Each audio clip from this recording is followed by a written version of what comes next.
Hey, welcome to Wood Live. I got that great countdown. It was the dead silence. Thank you. Yeah. 3, 2, 1, something like that. Then you'll hear it on tape. Yeah. Welcome to Wood Live. John and I are back. We're here to kind of talk through the latest and greatest issue, 297. And for those of us keep track, September issue. We've got some great projects in this issue and some good techniques we're going to kind of chat through today. A little bit of everything. So why don't we start with the cover? We've got a really cool workshop sheet goods card. And John, you want to tell these guys what you were thinking when you designed this? So we have had several carts kind of over in the years and that we use in our shop, homemade purchase carts. We actually had a reader project.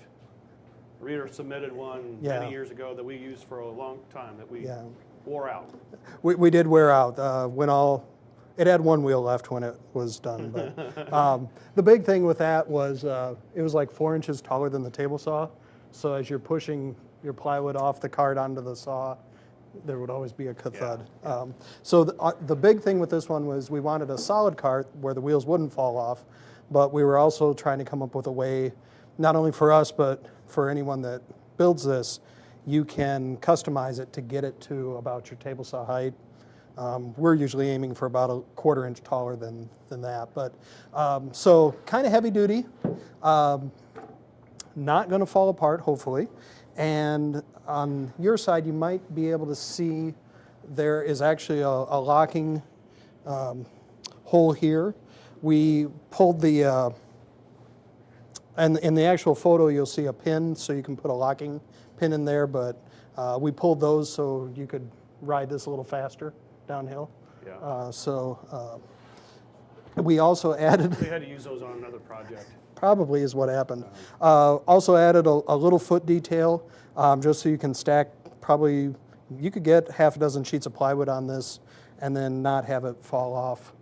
The one thing I do want to talk about is what we ran into with plywood thickness. So this all can be built out of a single sheet of multi-layer ply, or we often call it Baltic birch ply. But this came in at about 11/16. So when you start laminating, here we have, actually there are 2 pieces down in here, 2 pieces here. If it's actually 3/4 of an inch, you should have 3 inches. And by the time we got done layering those 4, we were down to 2 3/4.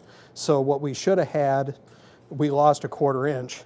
And halfway through the article, you'll start seeing instructions like, measure what you got. So often you look at the materials list or the cutting diagram and you're like, I'm going to cut up all these parts and everything's going to be great. But with this, that's actually, it starts messing with you. It's stacking tolerances where, it's fine until you get to, cutting this to length. I forget what this is, but of course that would be a 1/4 inch short as well. So that was the interesting thing with this build. It's just a reminder that, plywood is... a fickle lady. The fickle lady, yes, it is. And we try to mention that in a lot of articles that we do as far as if it's mixed with hardwood and plywood. But if we don't mention it and there's plywood in there, just a reminder to keep that in mind, especially for you newbies out there that are new to woodworking. We can't spec 11/16 inch plywood, but that's kind of what it is sometimes. So yeah, and the minute we say it's 11/16, yours will actually be 3/4. Yeah. So. But no, it's a great project. This is one of those things where I think, even people who have a strong back and whatnot, but I think one of the big things with this was not only transporting plywood from your truck or whatever to your saw, but the ability to lay that full sheet flat, especially when you're talking about a sheet of MDF core or even a combi core plywood that's, could be at least 100 pounds pushing or more, 100 pounds. And I mean, trying to lay that down carefully without gouging something or breaking something if you don't have a surface behind your saw to support that feeding in, this is a great way. And you didn't mention it, but this can be used, on the back side too, when you're feeding into your saw, because you can lock those casters and it's not chasing you around when you're doing it. So I really think these are it's an indispensable third hand, I think, for a lot of guys. So Yeah. like you said, you can find commercial models of this, but I like the customization of this, of being able to get it to your saw height. Yeah, and we got one, it works well, it tips easy, heavy duty, one sheet of plywood. And for those who don't have a table saw, what a great little place to do what? Track saw it. Yeah, throw a piece of foam down. And Yeah, so so you track saw people out there, circuit saw people out there that, this is, it's just a great way of working a sheet down. now I'm thinking of t-shirts, track saw people. Track saw people. Track saw We could sell t-shirts. We could sell t-shirts. Okay. Well, that was fun. That was fun. Okay, I'll see you. So while you're over there, even though I was responsible for this project in the beginning, you're over there anyway. So this is an abandoned Kevin project. So what he did was he drew up some drawings and then left the country. I think you did leave the country. I did. Yeah, he did leave worked the really country. well for me. It was a good time. So we have a small hanging swing that we wanted to do something real nice that wouldn't necessarily just be like a garden swing. We were thinking, something like a Three Seasons porch or just inside. Kind of in our inspiration, you even see stuff where it's these huge swings where they're using mattresses for padding, whatever. But we just wanted to, get a nice two-seater. And the other thing we wanted to get away from was using any kind of hooks, because apparently hooks are not for hanging, and they will fail, and you and your whole family will soil yourselves. We've been told this many times, so we're trying to work through this. So we just stopped using hooks altogether.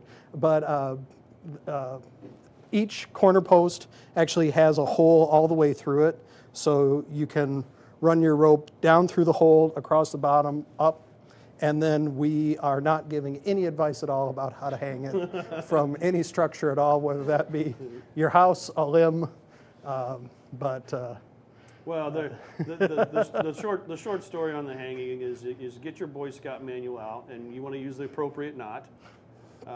And you're definitely going to need to find some structure, whether it be in your attic or whatever it is. But obviously connect this to your ceiling, with care. It's just kind of not necessarily fall asleep on the front porch swing, but just a nice place to kind of take a quick break and So kind of, a unique project that you can make it what you want. What's the density on this foam? R19. R19, okay. And the cushion, unfortunately, we did not have a source necessarily for that. We had a friend of ours here at Meredith, Meredith, that is actually a seamstress, and those people do exist, but Well, the price is the same. yeah, and then we've been finding that. That's a good point, Lucas. Is we have, as you guys have known, we've sourced some cushions in the recent past where online sources, but by the time you order those it's get them fit to your size, they're bloody expensive. So I think you're probably money ahead by having it done. Shop local. Yeah, shop local. So there are people in it, and if you're having trouble finding somebody, great places to go look are a local quilt shop or fabric store. These people know lots of people who have sewing machines or might be willing to take on a project like this.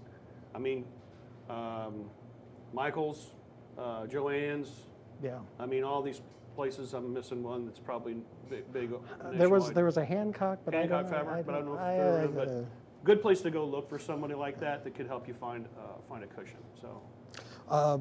One thing we alluded to that I thought was a neat thing about this project the corner post we alluded to has a hole all the way through it, and it's actually a square hole. So you start with two pieces, route that groove or saw that groove in, and this is in the article.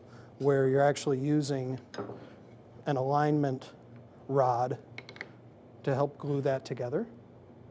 And then once you have that, well, before the glue sets, you want to get that out of there. And then you can cut the mortise on the end that actually goes up into the arm and down here. And there's actually a little bit of, there's a stopped mortise for these rails as well. So there's some cool joinery in this as well. And I just found that was a cool technique, rather than trying to drill it from both ends. and not that I'm encouraging people to do this, but I just thought of this while you were talking about that. But you know, if you had a core box bit, you could make that a round hole and use a dowel if you really wanted a round hole. Getting the rope through there was not necessarily that big of a challenge. What we did do is actually fish a piece of wire hanger through, and did the old electrician trick and taped the wire hanger to the rope and pulled it through. So because it was literally like down, up, yep, down, up, and then So no, great little project. Well, and I will just show what it'll make sense maybe later. So when I ran these grooves, I just did them on the table saw fast. So inside you have, it's not the cleanest groove in the world. So it was just get that cleaned out, and what I was actually using to clean this out was a router plane. So just cut them as fast as you can and then go back and clean it up by hand. So that's how I was able to clean that up. So you said when you started talking about the router plane that we were done. Pretty much, yeah. We've run out of stuff.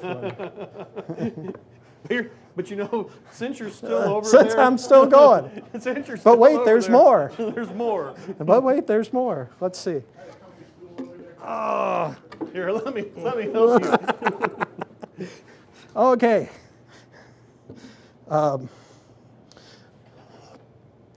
So this is our mailbox post that seemed like a great idea at the time, and it still is. Yeah. Actually, it looks substantial, but we made it out of cedar, and it doesn't weigh a whole lot.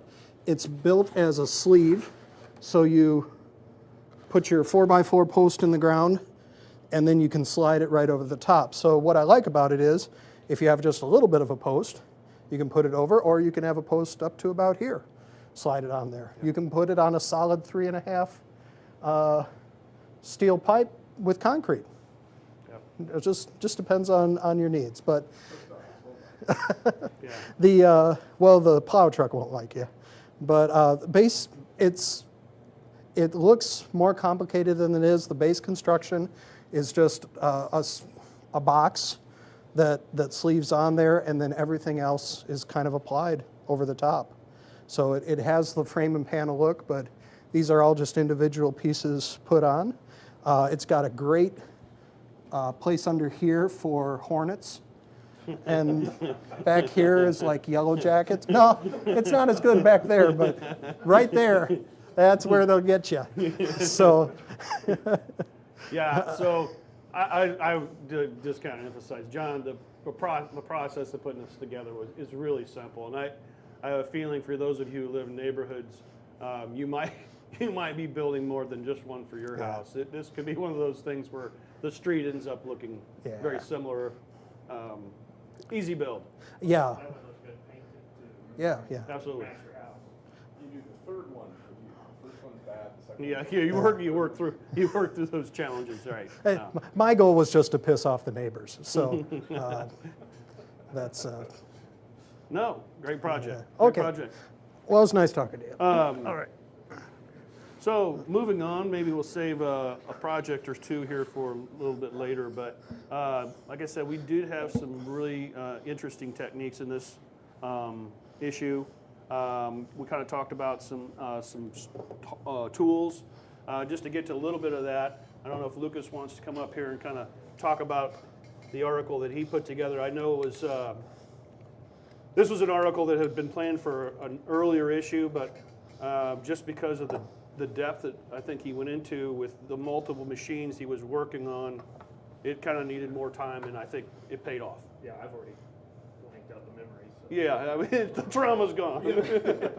Well, we'll help you bring it back. Here, let me flip to the article. Yeah. No, this was our CNC content is rare. We try to get it in every 3 issues or so. And this one, what we try to do is a technique. We don't want to do anything that's like just here's a file, download it, and push the button, because we bring a lot to that. But so the technique we were talking about here is how do you get joinery into woodworking style joinery into I'm not following my rule into the ends and edges of pieces. And so usually when you're on kind of the gantry style machine, the bit is spinning round like this, so it makes round contours in here. And so so for things like box joints, one of the workarounds is to put these little dog bone cutouts so those corners can actually fit in, so you can't make square corners. So how do you get around that? And we just took a look at several, some manufacturers are coming out with ways to do that. We had we took a traditional gantry style machine. We have a Shiboko 4x4 down in the basement, and we kind of jigged up the face of that and shifted the gantry forward so that it comes off of the face of the machine, and now the bit can travel through the end and edge of that. And so we thought, okay, how far can we push that? And we were able to get pretty decent half-blind dovetails out of that. So you can get the pattern just right. You can kind of cut the waist out with the straight bit, and then follow it up with a full pass on the dovetail bit, and just carve right through that. Took a little. It is just like a dovetail jig. It takes a little dialing in, but once you got it, you can just keep kind of pushing that button. Yeah. And this was their manufacturers. You said Shiboko. Yeah, That was their. I mean, when you said shifting the gantry, that wasn't something you were like going off script of the manual, we because we weren't drilling new holes in this. Yeah, Shiboko is one that has. They've set their machine up so that it has 2 positions for the gantry, kind of the one that just stays right over the bed of the machine, and then one that's about 3 inches forward. And so you just take the whole x-axis and put it in that forward position. It's just like 4 screws. Yeah. So they've built that into their machine. There's a few other manufacturers that can do that, but this one's very easy to set up, and then that leaves it so you can just kind of make some jigs to clamp things to the face. It seems like it's almost like where you were just what you said when you started there, that CNC is a kind of a scary word for people, and it's coming. I mean, it's stuff it's been around in the manufacturing, industrial side, commercial side of this for a long time. I think these guys are truly trying to figure out how to adapt this for Well, and that's the thing. woodworking. They're kind of selling into this hobbyist market, and I think they're getting this feedback from woodworkers and going, I can't do this and I can't do that. Well, let's figure out some ways to do that. One of the other ones, and I don't have it in front of me, but Next Wave has their Shark machine, and it's basically a router table fence. So you got a traditional router table. This fence is an add-on, and then it has a kind of a gliding miter gauge that's perpendicular to the fence, and so you would then a nice little touch screen. You could choose your joint, like I chose box joint. Tell it how wide your piece is, and then you make the first pass, and then go make the second pass. The fence moves, and just all down the line, and all you're doing is tap the button, move the piece, tap the button, move the piece. So it makes it really easy, and then it comes out with a working box joint, and then that just has built-in repeatability. You're not setting up a jig, anything like that, and they have dozens of different joints just built in similarly, this is the shaper, and I think you've probably all seen this, but it's basically they put the CNC in a handheld form factor, and so then it's kind of the same thing. They've got several different types of jigs that let you jig the workpiece on end or on edge, and then what they've done is so you can still do some of the same joinery. But what they've done there is they've got a hardware catalog where you can just download the files for different hardware. So this is a Sauce hinge. Sauce 204. So you go to their website, you find Sauce 204, you download it, and it's got all the dimensions of this thing.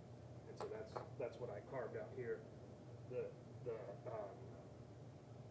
screen there just shows the file. It knows where it's at in space. Let me see that. It knows where it's at in space because of these little domino shapes. So these are kind of like your CGI, where you have to face actor. I know you're a big Lord of the Rings fan. That's what, yeah, Gollum. And, so it follows that, and I carved this. I clamped this sucker to the front of your bench, and then just carved it about a 1/4 inch away from your workbench there. You didn't mention that. I didn't mention that. So we can do this without. And so it was able to carve that out, and then that just dropped right in. Yeah. So Yeah, these are, I mean, I think the thing is I know we have people who have objections to the computer-aided woodworking, but it's kind of like back to the day when this is all we had, and power tools came about, and people had a hang up with that. So it's, Yeah. I think it's another one of those things, right? I think the manufacturers are making things a little more easy for the end user, especially the hobbyist, Yeah. to use. well, And it's just and another like, bag. This feels like a plunge router. Yeah. You know, the Shark feels like a Router table. You know, and there was, trust me, plenty of woodworking involved to get to this point. Yeah. It's really just another jig. Right. Yeah, and I think if I was gonna give you my TED talk, you've got the shop classes nowadays. The way they get grants are from doing career prep. Right.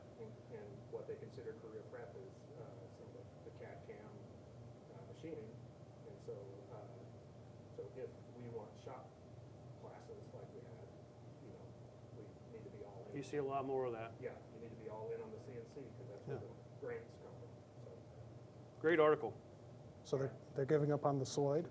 Not giving up on the Sloyd quite yet. Oh, okay. That's So it's for either- that's for another time. We'll talk It's about either Sloyd Sloyd or another time. CNC. Sloyd or CNC, another time. Yeah, as I was mentioning, we had some tool content in there. One, we had a resawing article, a bandsaw resawing article, which I thought was really good. Kind of an overview of that. Probably geared a little more towards beginners. And then, Because let's be honest. So why are we not good resources to talk about resawing? why are we not? Yeah. Because we put a resaw blade in one bandsaw and leave it there. Right. And I think that blade's been in there like 6 years.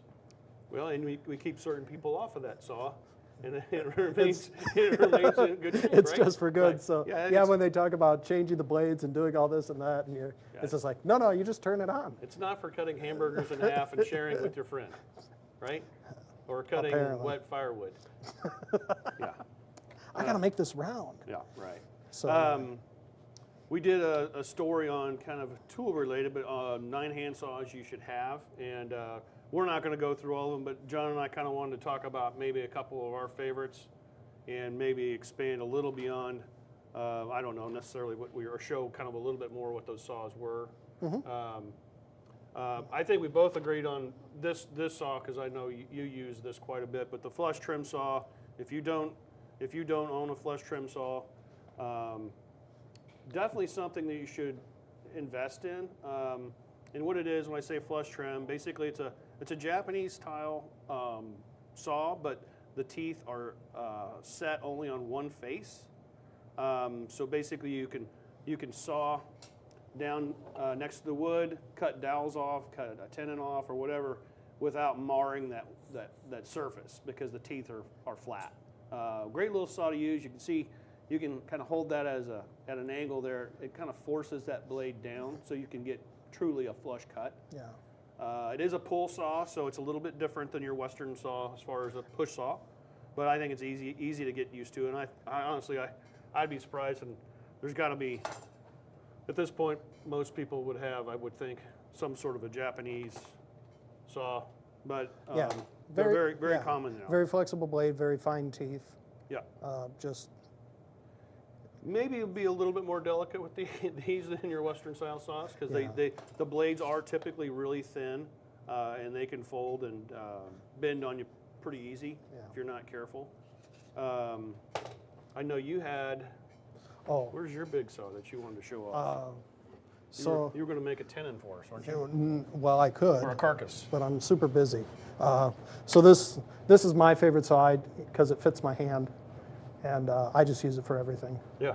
So, but in all seriousness, it's a tenon saw with a back, so it prevents the blade from flexing. Really good for joinery.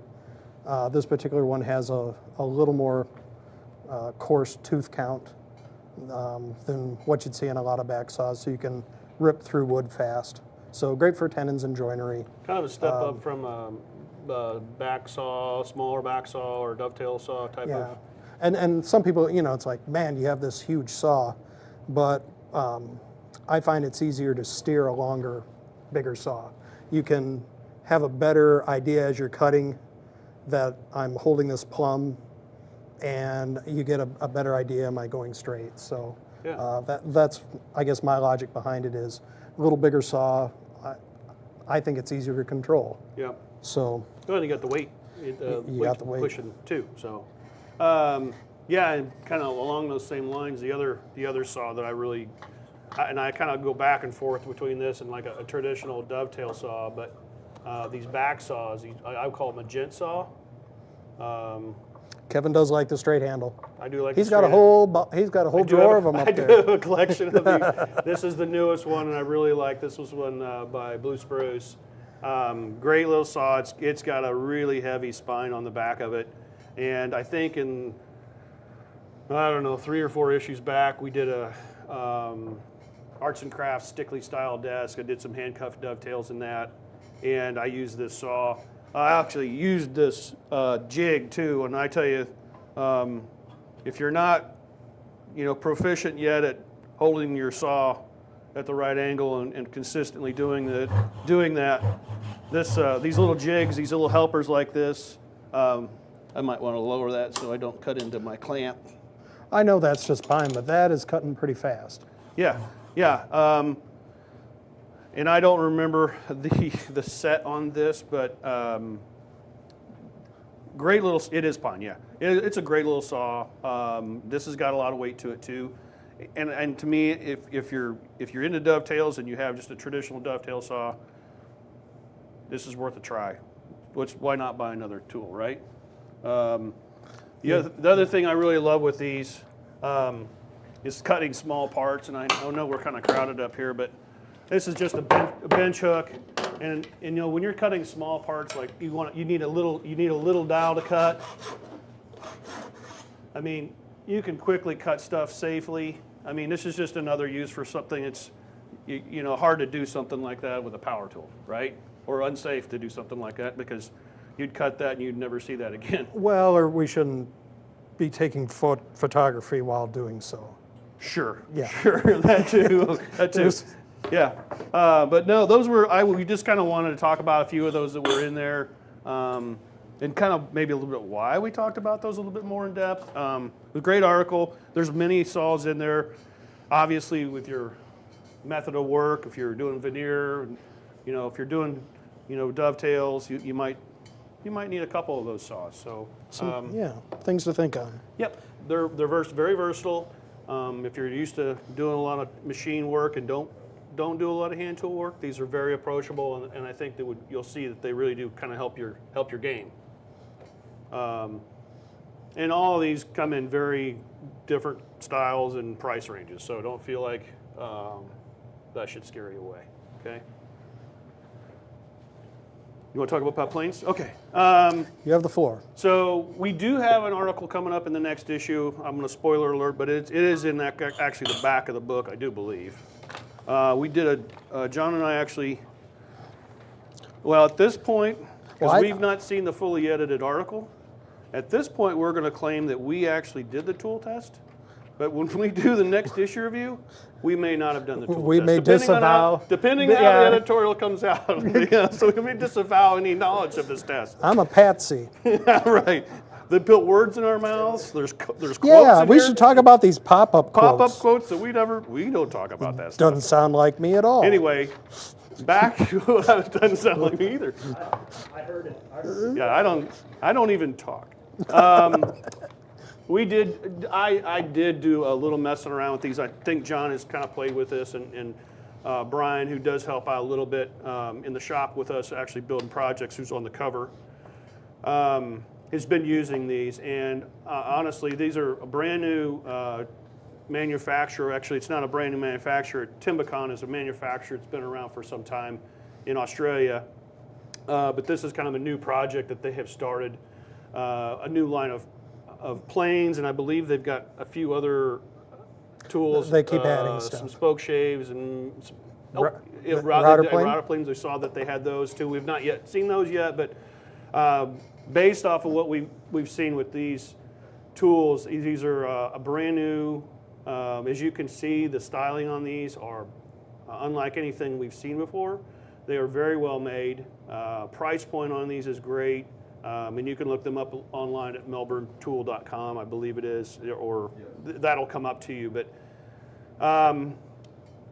not only the fit and finish on these are exceptional, but another feature that I really like about what they offer is, and I know that there are other tool manufacturers, especially high-end tool manufacturers that offer this, but these guys, I'd call it kind of a high-end quality, but kind of that entry-level price for what you get.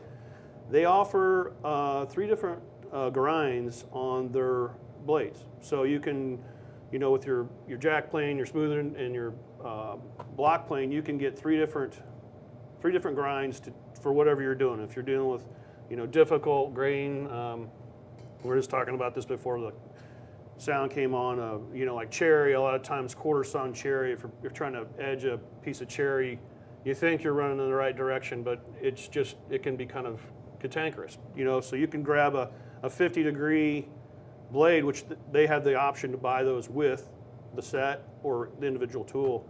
Throw that in there. It's a little bit harder to push, but man, it does a great job of cleaning up that. I mean, quilted maple, I haven't tried it yet with that, but I got to imagine you'd stop crying by using that. Because you're a big fan of the 50-degree blade. I am. I have been, and I have another manufacturer of this, and I went out and sought out that blade to get that with the low angle smoother that I have. Love it. So can't say enough good things about these. The full review on the jack will be in the next issue, and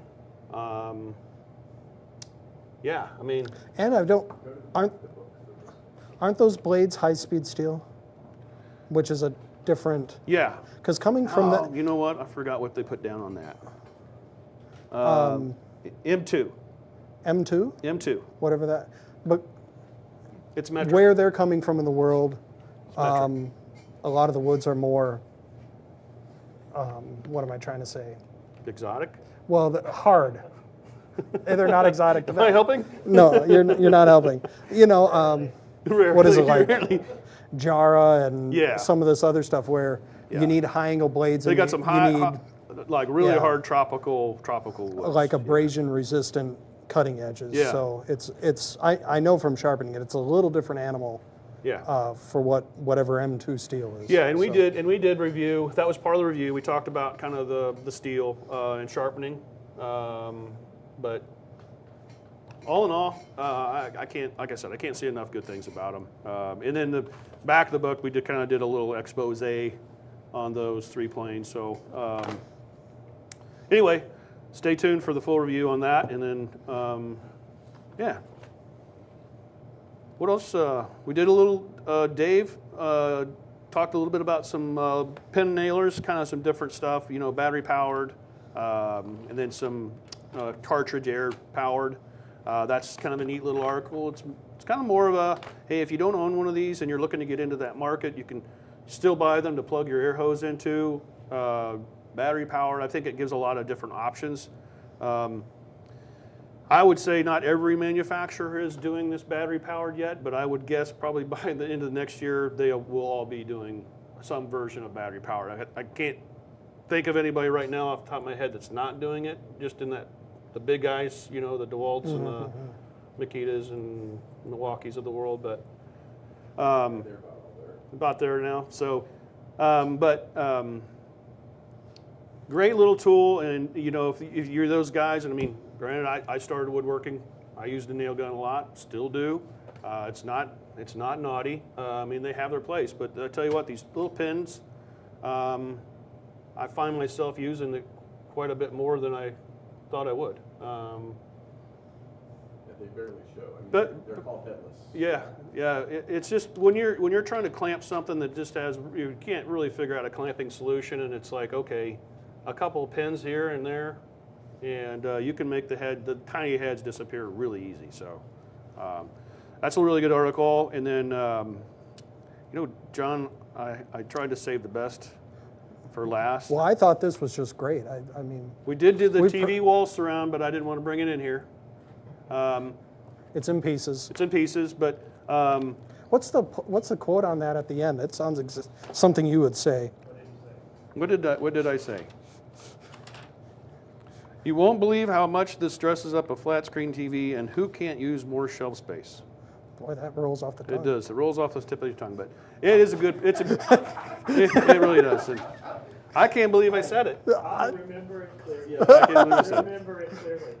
You don't even know how eloquent you are. So So eloquent, Kevin. just a quick one. This is a 65-inch TV, and I know that that's not really the big TV anymore. I did try to look up what the average size TV is, but that was last year when we did this project, or 8 months ago when we designed and built this 8 months ago. So to size that up, I would easily the top and bottom part of that case can easily be stretched out, and you can accommodate a much larger TV. There's plenty of space, I think, vertically, but an easy project, I think, to modify to fit kind of your bigger TV if you need one. So, and with that, what you've all been waiting for, John wants to talk about Drum roll, please. his Talk about- next installment in the Timber Town Express or whatever. So our latest one is this this box car, and with sliding doors. Both sides. Both sides. You can get out both sides. I remember the last time we did this, and you said, "Okay, tell us about this," and I was like, I don't, it's like, what do you start talking about?" We have these in kind of the order that they came out in the magazine. They've been coming out every other issue. Engine with coal tender, if you haven't seen this. Then we did the log car. And you might notice, if you've seen the log car before, it has new logs. So anyway, we had this set up, and I had procured some logs because they grow on trees. And then you look down one day, and there are little piles of sawdust coming out the ends of the logs. And we have all of our furniture upstairs, and it's like, we should probably get rid of the logs. The powder post beetles are So, eating everything. yeah, so there may or may not be powder post beetles in the building now. It's whatever. So we made some new logs out of a little better wood without bark on it. And then we got to this guy, again, the drop well container car. And finally, we have our box car. So what I'm trying to do with a lot of these is give you a good base DNA of what to start with on a car, because Vince came back afterwards and he was he Googled boxcar, and there are so many different kinds of cars. Double doors, refrigerator cars, single door, long, tall, double. Yeah. And so what I was trying to do with a lot of these is give you the base kit that you can obviously make a nice toy project, but then from there you could start making variations if you would. Yeah, and I'll just say two things. One, we have had several people who have been building these and then have jumped ahead of your pace because they can, and have already kind of started building. They got the caboose. They got other stuff going on, and please, by all means, please send that stuff in if you're doing that, because it does help. It does help with ideas as far as kind of moving along in the series. And I mean, quite honestly, it gets a little old because behind our building there's a window that overlooks train tracks, and he sits over there by the window all day long watching the trains go by, and it's not very productive. So I'm just saying, we might need some counsel from the outside. It is research. Yeah. Oh, there was a good one. Oh, there must have been someone in the tracks because he was pissed. He just wailed on that, just like, get out of the train. So the building vibrates when they go by. But train watching is fun. Yep. Scale tagging one of these days. Yeah. So just one mention about this, because I was kind of looking at this. When we launched this, we were just trying to get an engine that worked, that would go around a corner. So it has a lot of detail, and we have some steps on the front, but you might notice as we get down, like you have the little steps on the side here, you have a little more steps here. Here you have ladders that go kind of all the way up. We have a little bit more detail with, like if we close the door, you have the sides that look corrugated, the ends and the top. And a lot of that, you go back to the boxes are just saw kerf cuts on the table saw. And a lot of times when I'm doing this, I'll use a 40 or 48 tooth, but it's just alternating bevel. It doesn't have the raker. Mm-hmm. So on these ones, it has, when you get done with it, it's a little bit of a V valley in the bottom. And I cut the same thing with on these ladders where it gives that V cut. And back talking about our router plane, so we've mentioned this a couple times. So the blade in that looks like an L. And this came out, this was actually, I don't know if it was intended as a toy or just a novelty. I don't know what this was. This is a Lee Valley set, and they have, I don't know, probably 25 different tools. But I use that all the time on this. It's been interesting because it's almost like you're gathering up model maker style tools. So again, to flatten the grooves on that, I use that little router plane. It has an 1/8 inch blade, and it fits just right down inside that groove. And it was funny because Vince came and asked, he's like, how did you flatten those down? I'm like, I took a little router plane and da-da-da. And he's like, hey, yeah.